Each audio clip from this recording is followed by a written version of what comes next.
All right. Good evening to those of you on the East Coast. Good afternoon to those of you on the West Coast. I'm your host, Brandon Troy, host and co creator of Movers and Shakers Unlimited. And thank you for joining us. I'll try to make this, brief. As you can see in the title, I wanted to briefly go over my picks for the Oscars. And there are a couple of categories that I didn't include here because I wanted to include those that, I had an opportunity to see in terms of those films that are nominated and those performances that are nominated. So forgive me if not all of them are in here, but I just wanted to make sure it was those that I had an opportunity to see prior to tonight's show. So with that out of the way, I want to be able to get into some of the categories that we have here. I'll start first with best sound, and if I'm going down the list of best sound, the nominees that we have are All Quiet on the Western Front, Avatar: The Way of Water, The Batman, Elvis, and Top Gun: Maverick. Now, for me, among these nominees, the films that really struck a chord with me in terms of its use of sound, I would say is Avatar: The Way of Water and The Batman and Top Gun: Maverick. But out of those three, I would say that Top Gun: Maverick would be my pick because it was so effective in its ability to really put you into the driver's seat of, so to speak, putting you into the seat of these pilots and to really feel the veracity of being these pilots and being able to pilot these planes and the power that's at your disposal in using these planes. So for me, out of all the terrific nominees that we have under this category, my pick is Top Gun: Maverick.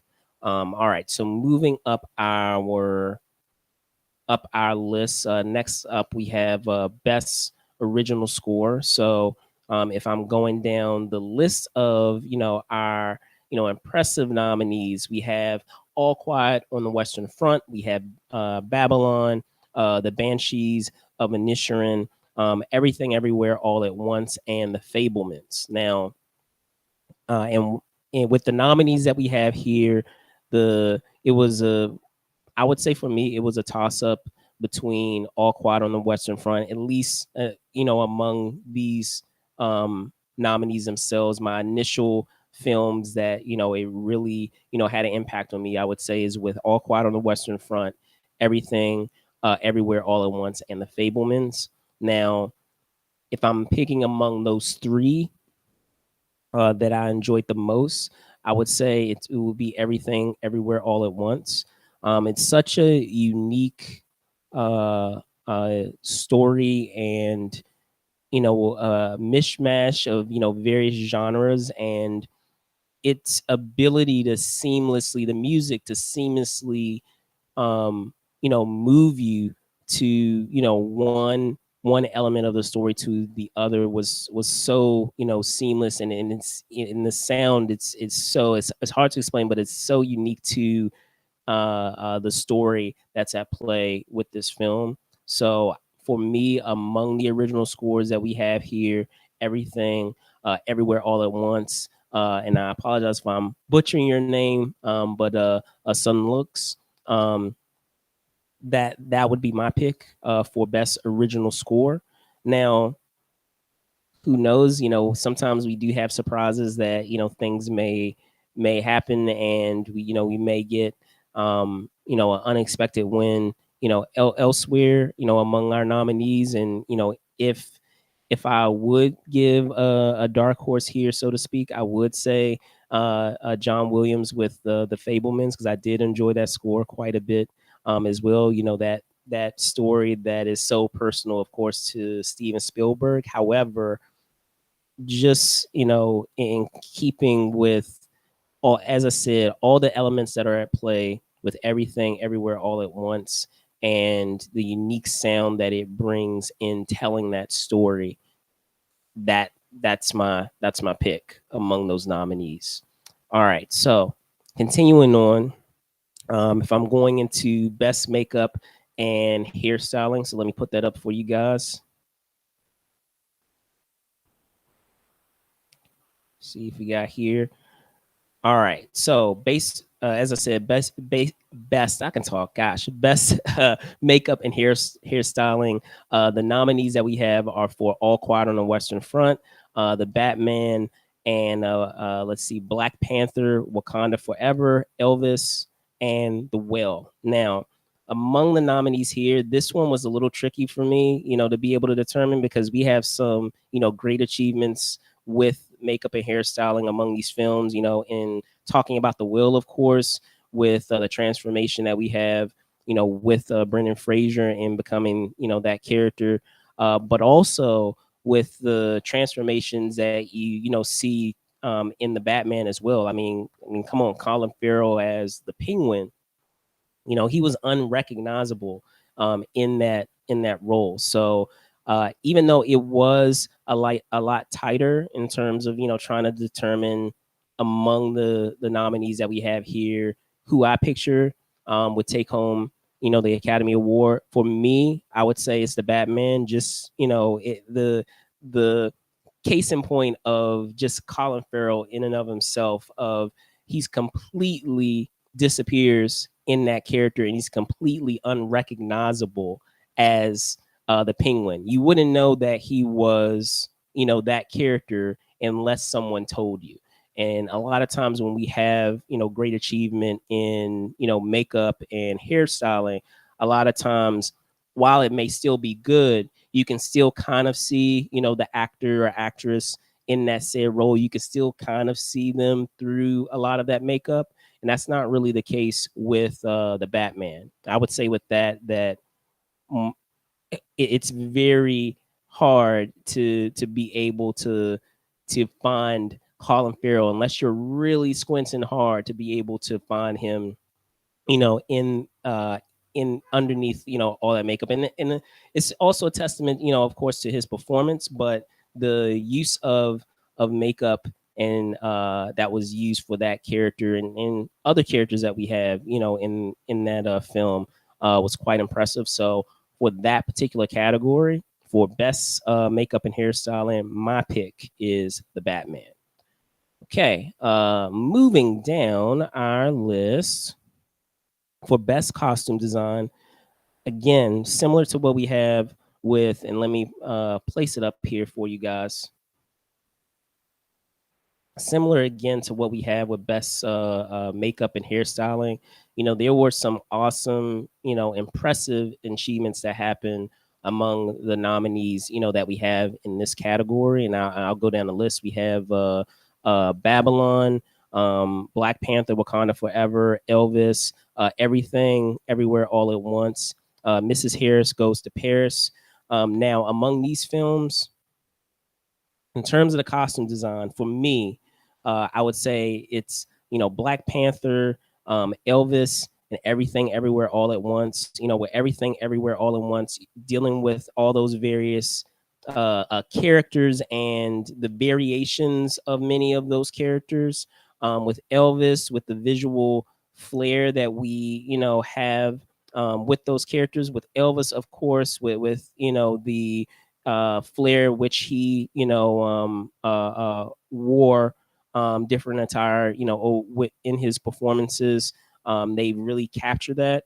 With Black Panther, Wakanda Forever, being able to provide a unique take on the Atlanteans. I know that they changed it and adapted it in a different way in this story, and what inspirations they used in order to be able to uh, uh, provide an insight into the culture of Namor and his people, and also with the different looks that we were provided with the Wakandans, especially with, if I'm remembering my comic book lore, with the Midnight Sisters of those costumes for our Dora Milaje.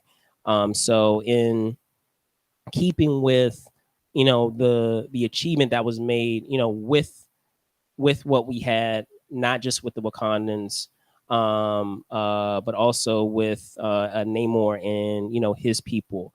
For me, the pick that I would have is Ruth Carter's work in Black Panther, excuse me, Wakanda Forever. All right. So, continuing on, and like I said, this is gonna. I know it seems like I'm just breezing through these, but just for brevity's sake, and because I want to also, we will soon be upon the show, so we'll find out very soon anyway. I wanted to be able to get through these, but if we're moving on to the next category that I wanted to get into, it would be for best animated film. So let me get that up for you guys right now. Now, for the films that are nominated for Best Animated Feature Film, we have Guillermo del Toro's Pinocchio. We have Marcel the Shell with Shoes On, Puss in Boots: The Last Wish, The Sea Beast, as well as Turning Red. Now, among these films, for me, the ones that I that really spoke, to me was, Puss in Boots, The Last Wish, as well as Guillermo del Toro's Pinocchio. Um, Guillermo, with any of the projects that he is a part of, he always brings a unique and undeniable aesthetic to the projects that he is involved in. And so between those two, for Puss in Boots and Guillermo del Toro's Pinocchio, for me, among these nominees, I have Guillermo del Toro taking home, or say Guillermo del Toro's Pinocchio taking home the win for the Oscar. Just by virtue of, like I said, that unique aesthetic that he brings to a lot of his projects is so undeniable, and it's so at least for me really speaks to me, because if you know me, you know that I love my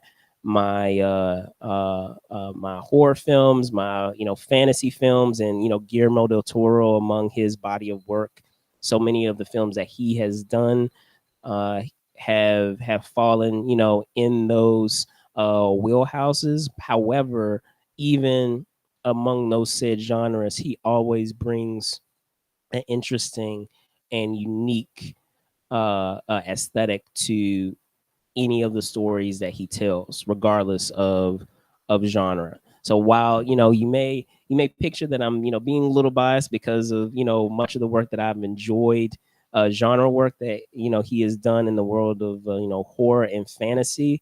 Um, I would just say, just in general, he just has such a unique approach and aesthetic to the work that he does, and it's on full display, with this film. So again, my pick would be Guillermo del Toro's Pinocchio for best animated feature film. Okay, so moving on from animated feature, we have best visual effects. Let me get that up for you guys. And if we're picturing, all the nominees that we have here, um, nominees include All Quiet on the Western Front, Avatar: The Way of Water, The Batman, Black Panther: Wakanda Forever, and Top Gun: Maverick. Now, there are some impressive, nominees among all the selections that we have here. And speaking of Top Gun and speaking of Black Panther, and like I said, it's a stacked group among all the nominees that we have here. But in picturing all the elements that are utilized in order to bring these characters to life, and implementing all these different components in order to tell the story. If we're speaking about the techniques that are at play, the various variety of techniques that are at play. For me, I have Avatar: The Way of Water taking home the Oscar, uh, because there's, as I said, if we're talking about all the various effects that are being utilized all at once, in order to just bring just small moments, to life. And, for me, it's it, Avatar: The Way of Water is, a film that is something that you have to. There are very few films that I'm willing to, shelve out the extra money to be able to see it, not only, on the biggest screen possible, and not only to, experience in 3D. One of those films for me would be Avatar, that franchise, in terms of, the visuals that you have, that you are given as a viewer, are undeniable. So Avatar: The Way of Water is my pick for best visual effects. All right, so best production design. If we're going down, production design of a lot of these films, and the nominees that we have here, again, it's there's so many films in here that, I have enjoyed what they have provided in the way of giving us a portrayal of a world, and what's on display, of bringing us into, the world of these said stories. Whether it's Avatar. Well, first let me go down the nominees. The nominees include All Quiet on the Western Front, Avatar: The Way of Water, Babylon, Elvis, and The Fablemans. Now, going back to what I was saying, Avatar, The Way of Water, of, being able to implement the different tribes that we have, and utilized or shown in this film, with Elvis, of being able to give us a still be able to tell us a lot of times the story of what's taking place, without, a lot of, there are moments in there where there's no dialogue, being used. However, what we are seeing visually still allows us to tell the story, of what's taking place. And then with the Fablemans, as well, as I said, such a personal story for Steven Spielberg, and being able to highlight, what were some things that, he, had a, exposure to, and what he grew, what he grew up, with his upbringing, things of that nature, and giving us a sense of that wonder that,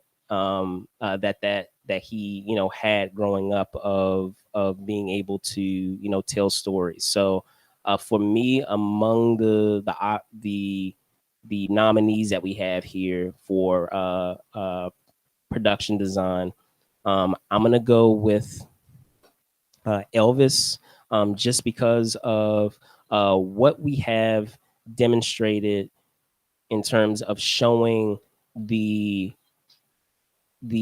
worlds in which Elvis, inhabited, and how unique those worlds were. In terms of showing how many of those destinations have become characters. Can become characters in and of themselves. How Vegas is very much, a character, within that film, and a lot of that is demonstrated in what we see with the production itself. So again, my pick for best production design would be none other than Elvis. All right, so best original song. There you have some impressive, songs among the options that we have here. So, and give me 1 second. I'm going to switch over to that category. So among best original songs, we have Applause, which is from Tell It Like a Woman. We have Hold My Hand, which is from Top Gun Maverick. Lift Me Up from Black Panther Wakanda Forever. And I apologize if I'm butchering the name here, but Natu from RRR, and This Is a Life from Everything Everywhere All at Once. Now, among the options that we have here, and there are some great songs here. For me, I would say "Lift Me Up" is going to be our winner for the night, and the reason being is that there's so much. And it's not to say that there aren't great, as I said, great nominees here with the songs that are up for Oscar. However, a lot of times we have songs that transcend, and I've mentioned this before in other shows, songs that transcend the genre that they're a part of, with everything that is surrounding, or should say was surrounding that film, with the grief that not only happened with fans of Chadwick Boseman, but also the grief that was being experienced, of course, with those that were his colleagues, the director, his fellow actors, actresses, that were on set and still had to carry on to tell that story. This song, "Lift Me Up," very much encompasses that theme of grief that is happening, not just literally, but figuratively, as well. So that is my pick in terms of the best original song options that we have here. Would be "Lift Me Up" by Rihanna. It will be awesome to see her win, as well as, if I remember correctly, this would be her first Oscar win, with this song. Of course, she's a multi award winning musical artist. However, this would, fingers crossed. Like I said, I'm assuming that I believe that this is the favorite to win, among the nominees that we have here, and it would in fact be her first Oscar should she win. Okay, so moving on to best international film, the options, or should say options, the nominees that we have here are All Quiet on the Western Front, Argentina, 1985, Close, um, EO, as well as The Quiet Girl. Now, among the options that we have here with these nominees, I've enjoyed, you know, all the options, or I should say the nominees that we have listed here among the international films. However, if if I'm choosing among the nominees that we do have here, my pick would be All Quiet on the Western Front. Just that story of that drama that discusses the what happens in times of war, and what how it is executed technically, and then just the visuals that are on display, with this film, in comparison with the other films that we have here. I would say All Quiet on the Western Front was the one that struck a chord with me the most. So for me, I'm picturing that All Quiet on the Western Front is going to be our winner for Best International Feature Film. I apologize about the sound, guys. It'll subside in a moment. But moving on from Best International Feature Film, we have, of course, Best Film Editing. And if we are going down the list of options that we have here for Best Film Editing, we have such a full list of nominees that are all terrific achievements with their editing. I'll go down the nominee list. We have The Banshees of Inisherin, we have Elvis, we have Everything Everywhere All at Once, of course, Tar, and Top Gun Maverick. Now, as I mentioned in many of the other categories that we have, the use of sound that Top Gun, utilizes with, our pilots, and the manner in which they are able to pilot, their planes and wield the power that they have, as I said, at their disposal with these planes, is quite undeniable. And outside of the sound, the how it was edited in order to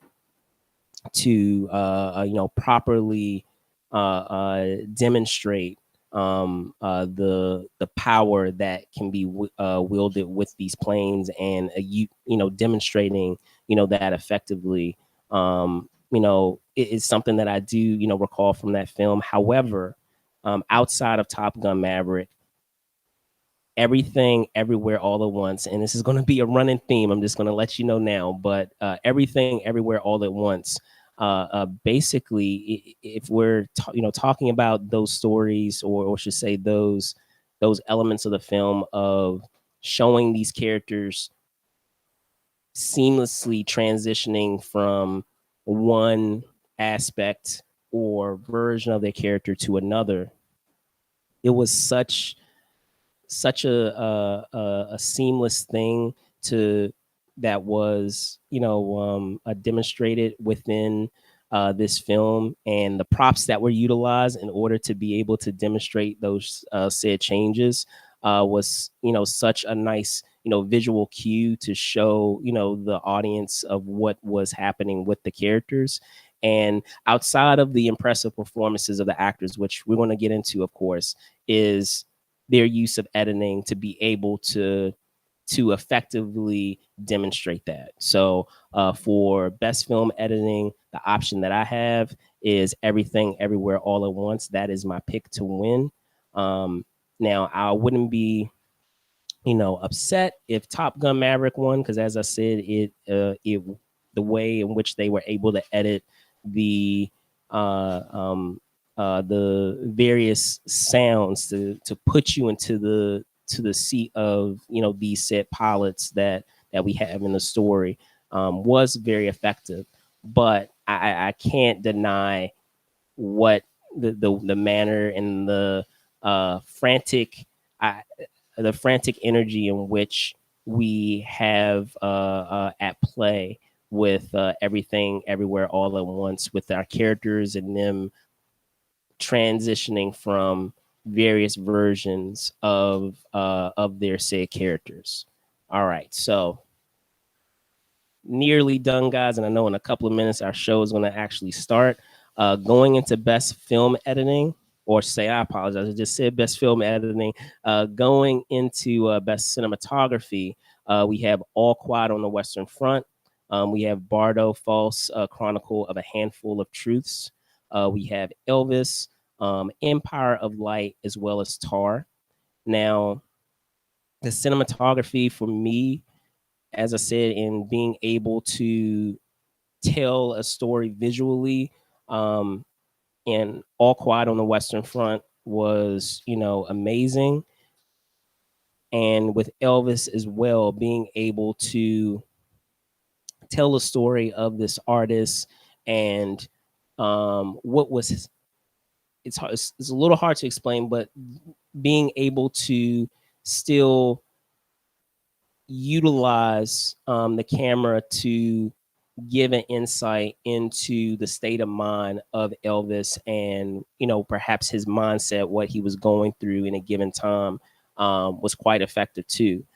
So I would say among those two options of All Quiet on the Western Front as well as Elvis, I'm going to give the nod to Elvis, just by virtue of just being so being so effective in giving a look into a character's a state of mind. The cinematography there gave a great a great, not insight, I guess, but it helped to, along with the actor's performance, of course, gave an insight into the mind of Elvis, and perhaps the current state that he was going through, physical state, emotional state he was going through in a given time over the course of the story that they tell in that film. All right, so we're nearly done through these guys.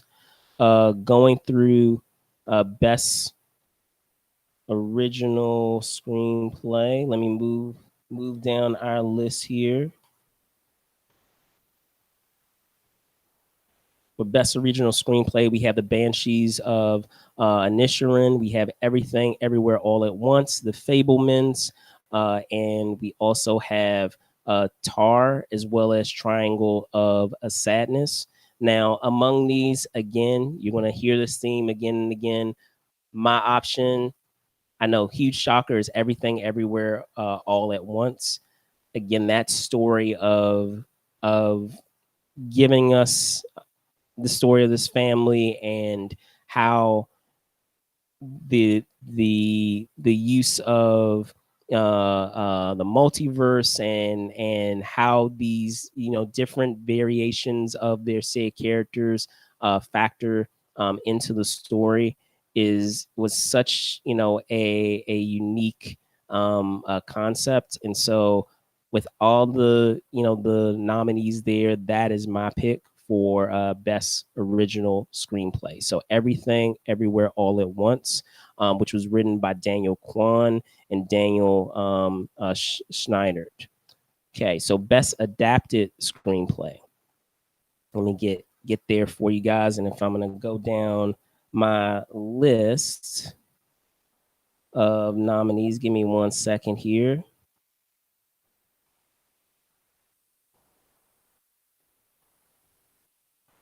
All right, so for best adapted screenplay, we have All Quiet on the Western Front, Glass Onion, a Knives Out Mystery, A Living, as well as Top Gun Maverick. Now, with the options that we have here as nominees, Top Gun Maverick, as I said, I enjoy quite a bit with the the how technically impressive it was with its use of sound, with editing, with the sequences that we were able to get as the viewer to really feel as if you were in the passenger seat of these pilots as they were piloting these planes was undeniable. And if I'm outside of what was done technically on that end, the story of its in and of itself of being able to revisit a character that we are familiar with, yet still meshing it with some new characters that we have yet to meet, and yet still finding a way to seamlessly bridge the gap of what came before to what is happening right now in the modern age. Was an aspect of the story that I really enjoyed. So among the nominees that we have here there, that was a favorite of mine. However, even with all of that said, All Quiet of the Western Front, you know, that story of telling, that story of during a time of war and everything that is at stake of of what what our characters, experience in such times was, very moving, and it it it really, you know, drives home being able to what soldiers experience in times like that. So it's a tight a tight a choice to pick between those two. But for me, I'm gonna go with All Quiet on the Western Front as the winner for best adapted screenplay. Okay, now moving down to our performances for best supporting actress. Again, we have some great performances here, and let me switch it over here on the options that we have listed here. We have, of course, we have Angela Bassett for a performance in Black Panther: Wakanda Forever. Hung Chow for The Whale, Carrie Condon for The Banshees of Inisherin, Jamie Lee Curtis for Everything Everywhere All at Once, and Stephanie Sue for Everything Everywhere All at Once.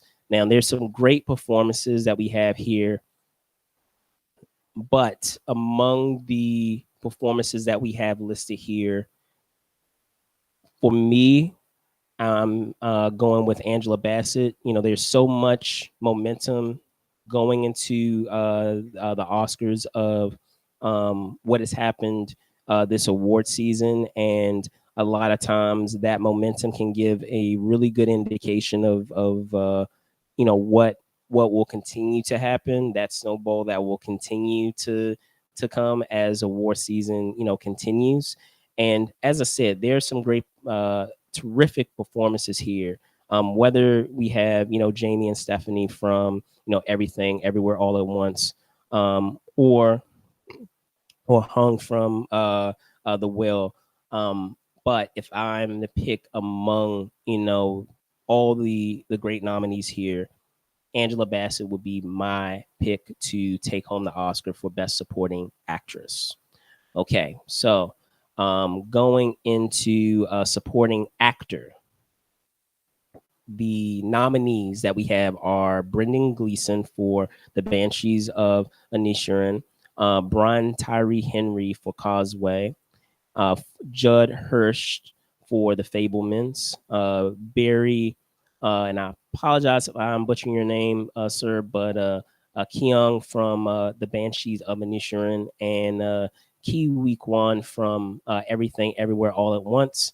Again, similar to what I mentioned with Angela Bassett, the momentum, the tidal wave that is happening, this award season among this category is undeniable, and it's such an awesome story of hearing the journey of the pick that I have, and that's none other than Kiwi Kwan, who many of us, of course, know as Short Round. I have him winning the award for Best Supporting Actor. He was outstanding in Everything Everywhere All at Once. As I said, there were other great performances here, but for me, among those performances that we have, not just with the performance, not just with the story of his journey, back, if you will, into the world of acting, as he is, in many interviews, talked about. He is my pick for Best Supporting Actor. Okay, so I'm gonna quickly go through our other categories. We have Best Lead Actress and Best Lead Actor. For Best Lead Actress, we have Kate Blanchett, Anna de Armas, Andrea Riseborough, Michelle Williams, and Michelle Yeoh. Michelle Yeoh I have as my pick for Best Lead Actress for her performance in Everything Everywhere All at Once. Again, the momentum that we have going into this show of what has transpired before in throughout this award season has been undeniable. Also, I'm going to be honest with you, Everything Everywhere All at Once, among many of the films that we have listed here, has been my favorite in terms of, like I said, many of the genres that it was able to meld together, and the story that it tells was so cool and so awesome. So I have Michelle Yeoh winning best actress. All right, so best actor. For our nominees that we have in this category, we have Austin Butler for Elvis, of course. We have Colin Farrell, The Banshees of Inisherin, Brendan Fraser for The Whale, Paul Mescal for After Sun, and Bill Nighy for Living. For me, among all of these great performances, I'll mention Austin, as I was talking about before, the use of cinematography, along with his, terrific performance, as Elvis, as our title character, was quite impressive. However, among the performances that we have here, Brendan Fraser with his character in The Whale, and I've mentioned it even prior, it was a really difficult watch, and that's really a testament to the what he brought, to that character of showing that vulnerability, but also um how, various things such as grief and despair and self-doubt, like all of these various um elements can, shape a character for better or for worse. And in this story, many times it's often, for the worse of how it has shaped, who he is, and how there is, hopefully an opportunity for that said character to be able to get redemption for, many of the ways that he's not only um, uh, affected the lives of others around him, but also, of course, how he's affected, his life. So, Brendan Fraser uh, uh, is my winner for Best Lead Actor. Okay, now our last two categories for Best Director. Let me move us down here for Best Director. Yes, here we go. So for the nominees that we have for Best Director, hold on, it's having a little delay there. See if we can get it up here. Okay, there we go. So for Best Director, we have Martin McDonough for the Banshees of Inisherin. We have Daniel Kwan and Daniel Schneider for Everything Everywhere All at Once. Steven Spielberg for The Fablemans. Todd Field for Tar, and Ruben Östlund for Triangles of Sadness. With the nominees that we have here, while I would love for um, Daniel Kwan and Daniel Schneider to win, it would be terrific to see them win. I have a theory that we may have a dark horse win here, and that will be with Steven Spielberg, with the Fablemans, of telling, such a personal story, of his life, and having it inspired by, his upbringing. Um, I have a theory that he may take home the Oscar here versus Daniel Kwan and Daniel Schneider for Everything Everywhere All at Once. All right, now, moment of truth for Best Picture. As I said, I have Steven Spielberg taking home the Oscar for Best Director. And the reason being is because I have Everything, Everywhere, All at Once winning Best Picture. Among all the nominees that we have All Quiet on the Western Front, Avatar: The Way of Water, The Banshees of Inisherin, Elvis, The Fablemans, Tar, Top Gun, Triangle of Sadness, and Women Talking. Among all the options that we have here, I have their film winning, and it's the reason being because I enjoyed the film so much, and it with all the